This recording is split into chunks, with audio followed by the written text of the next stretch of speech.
It's okay, Tofu. Sometimes we have to sacrifice things for the ones we love. Just like the Little Mermaid. Little Mermaid. Mao. Is it a story? Tell me, Tia, please. Mga bata pa kayo maguba, yun ang naong ninyo, tanawa Kaya mo. ano nang Kamo, ngita gi mo pareha mo na kung naong The gibugas. Little Mermaid. Gahapon man bito siya na. Nga na bito ka, ugma ikaw na pud aron ate. Kaya manaman siya na di ka. Aw nya ngano man na siya nagauna-una man Yan na. na, dili daw ka pwede. Kada adlaw mo mag-ana day. Bata pa mo, natiguwang ka mo. Beautiful Pero daughters. ka, tomorrow, di man ko mag-make up tomorrow. Basta lagi, Pero pareha mo na ikaw kung siya, gibugas. ako kay kaisaro. They were all very beautiful. Then, The youngest of them was the prettiest of them all. ayan na, di ko mo to. She had a gentle face, big round eyes, and a voice sweeter than anyone else's in the world. When the Little Mermaid turned 15 years old, her grandmother called her to her room. Na, Come, my na. darling. Wala na. Today you have Ihurot na turned nimo. 15. Wala. And from now onwards, you can go to the Ato lang yung world tilo above. ko. Just remember, Kinso pag make up pod people kinso. above are very different from us. They do not have a Nabukatan na kong beautiful ulo. flesh like Nabugatan sa make up. Instead, Nabukatan na bakidako na. Dako na imong ulo. Na. thank you, grandmother. I have waited for this day for so Ano min dako man imong ulo dong. When I return, I will tell you about everything I see above.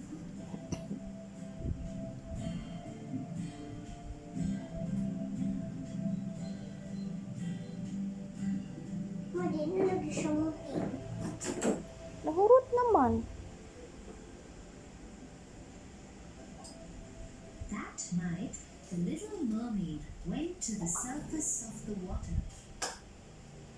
The sight of the stars and the cool breeze that touched her face took her breath away. She was just getting used to the feeling when she saw a big ship cross in Dilukan naman front of natin. her. And what's next? Aboard it were many men, This one gonna be and they were next. celebrating the birthday of the young prince who had just turned 16. The Little Mermaid was mesmerized with the handsome looks of the prince. She couldn't take her eyes off him as the ship sailed past her. She was so lost in him that she did not notice the storm build up in the sky and the sea begin to rage. The ship had only sailed a little further when the storm shook it up. The sailors tried to stir it to safety, but many men, including the prince, fell into the sea. The Little Mermaid rushed to him and saved him from drowning. She took him ashore. Don't worry, you are safe. Open your eyes. But the prince lay unconscious. Mermaid decided to get help. Imo na pud magibidyohan.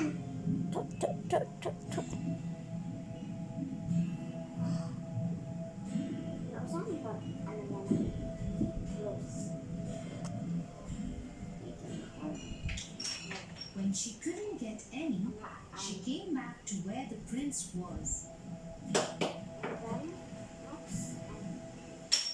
She saw him surrounded by many Ako na people. po. A beautiful princess was kneeling by him as others worked to awaken him. The prince opened his eyes and the little mermaid was relieved that her Mayuhaw prince eh. will be saved now. You saved my life. Thank you. The prince knew nothing about the little mermaid. He didn't even know that it was she who had actually saved his life. This broke the mermaid's heart. Mura jud na ulit si mami din dayo gini kahuman ba. Apoy make upin ninyo be. Sige na. Sige, kamao naman kaya na. She Sige told ako her make upin. sisters and grandma what had Ikaw din mo happened. kuan. Adik ko, kanang ikaw mo make up na ko. Eyebrow ko. Forget him, child. Sige na day, make upin sa Ate, day. mag-eyebrow ko. Are very different. To be with him Nay. forever, you will have to Mami. get him to love you more than Kilay na. anything else he loves in the world, Ay bro. even more than his own Ate, parents. mag-eyebrow ko. How will Pero that ever happen? tita man ano. Dito kayo. Ano yan ako But the little mermaid could not Di mo na sa forget eyebrow. the handsome prince. Every Parehas sa manggod na. Parihera man good she na. had made him after saving his life. Ate, wala ko. Ay kabisihan kayo mga bata. She decided to visit the witch in her father's kingdom. Maybe she knew a way that the mermaid could be with the prince.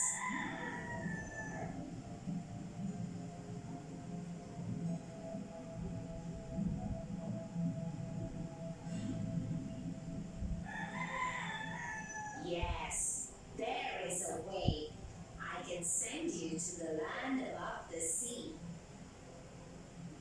You will lose your fish tail and have legs. If by the second sunset you can get the prince Uy, ganun, gapil man ni mo diya. who loves his parents Dili man na lip liner. and forever. Sagka na si Francesca eh. Otherwise, you will die and become foam in the sea. But in return, you must give me your voice. But without my voice, I will make the prince fall in love with me. You still have your pretty face and eyes. You will also be the most beautiful dancer anyone has ever seen. Now go. In a flash, the mermaid found herself on the land. Her fishtail turned into human legs. It caused her pain, but she could not even scream because the witch Arte-arte, oroy mo, mo panudlay.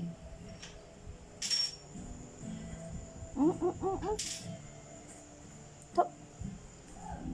Somehow, the mermaid made her way to the Pantay, prince's ugma, di mo castle. manglabas inyong panty ha. Mayroon mo mga arte niya, di mo kabalo manglabas panty. Ma, But the guards would not let the mermaid enter. Ato sumbagon be para They maping. know who she was.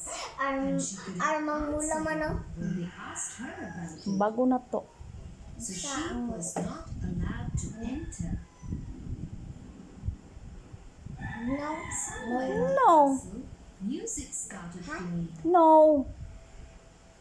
Yung anak ng ko, dili na lang. Remembering what the witch had said about dancing, Little Mermaid started Lupigan dancing. yun kay kasi manghod at diba. Na. Yung manghod, oh, pastilan. Oh, I have never seen anyone dance so beautifully. Maybe she has come to dance for the royal family in the celebrations. Bida, patanaw ko si mong naong yan na. Oh, Uy, she is a dancer. tawa ko. To. Let me take her to the coach.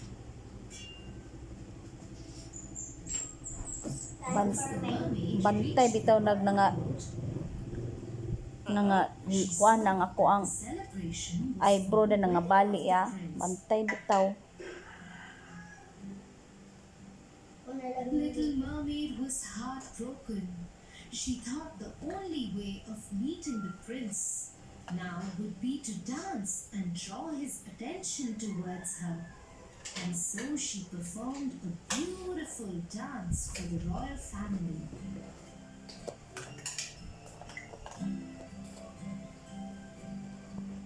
Bantay bitaw inig na yung mga affair sa eskwelahan. Ako mong make up na inyong kaugalingon na.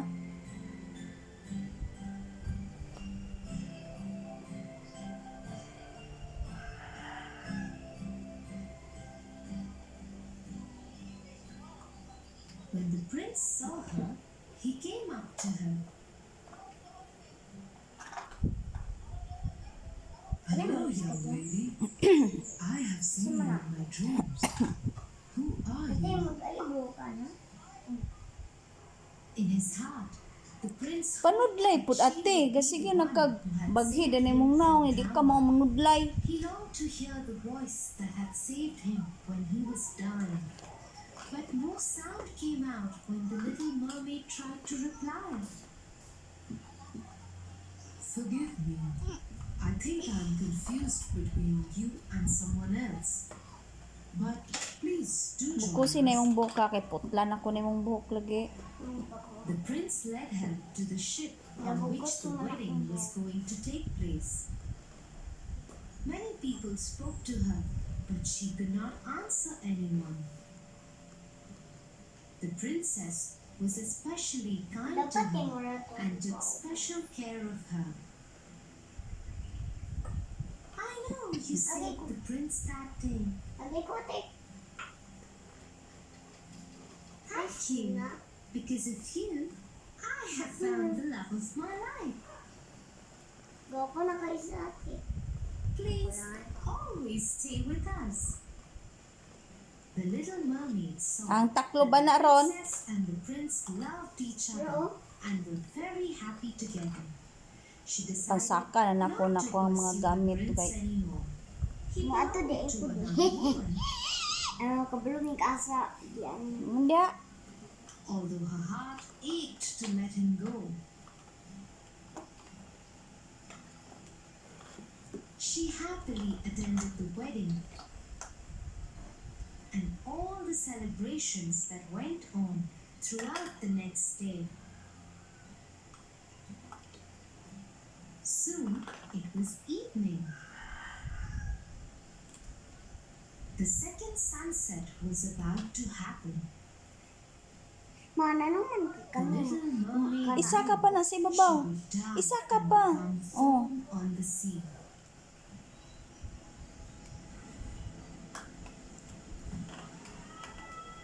As she stood there, looking at the prince and his princess, she heard some voices behind her.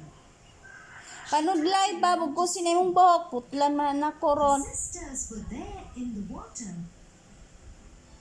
but all of them had very short hair now, instead of the long flowing locks they used to have earlier.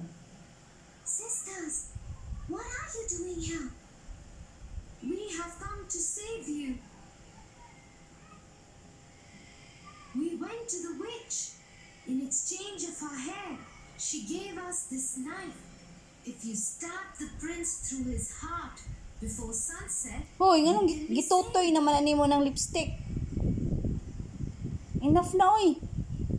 handing the knife to the youngest sister, all the other sisters vanished under the water once again. The little mermaid stood there, holding the knife to her heart. She looked at the newlyweds once again. She knew what she had to do. Bukusin na imong buhok ba? At the sunset, she tossed the knife Inyo yung into mga the buhok sea. bukusin na kay alimuot. Ko si Mani. Taro nga nagbugkos imong buhok, pachis ka. And so, for the happiness of her beloved Bukusi prince, tanan. the little mermaid sacrificed her own life and joined the sea as foam.